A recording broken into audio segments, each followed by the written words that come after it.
আজকে বাসায় গেস্ট এসেছিল, সেজন্য কিন্তু অনেক খাবার রান্না করা হয়েছে। আমি আপনাদেরকে এক এক করে দেখাচ্ছি।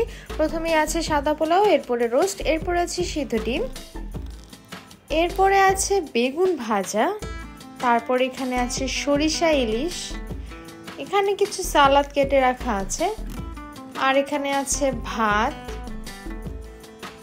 ভাতের পর এখানে আছে গরুর মাংস দিয়ে আলু দিয়ে, যেটা আমার খুবই পছন্দ। এরপরে আছে কই মাছ ভুনা, চিংড়ি মাছ ভুনা, এখানে আছে লাউ চিংড়ি, আর একদম শেষে যেটা আছে সেটা হচ্ছে আমের ডাল, আর একদম মাঝখানে আছে কলই শাক। এই সব কিছু কিন্তু আজকে রান্না করা হয়েছে, আমাদের বাসায় গেস্ট এসেছিল তাই। এই সবগুলো আইটেমের রেসিপি কিন্তু আমার চ্যানেলে দেওয়া আছে, আপনারা চাইলে সেখান থেকে দেখে নিতে পারেন। আজকের মতো বিদায় নিচ্ছি, পরবর্তী ভিডিও আসা পর্যন্ত ভালো থাকুন, সুস্থ থাকুন, আল্লাহ হাফেজ।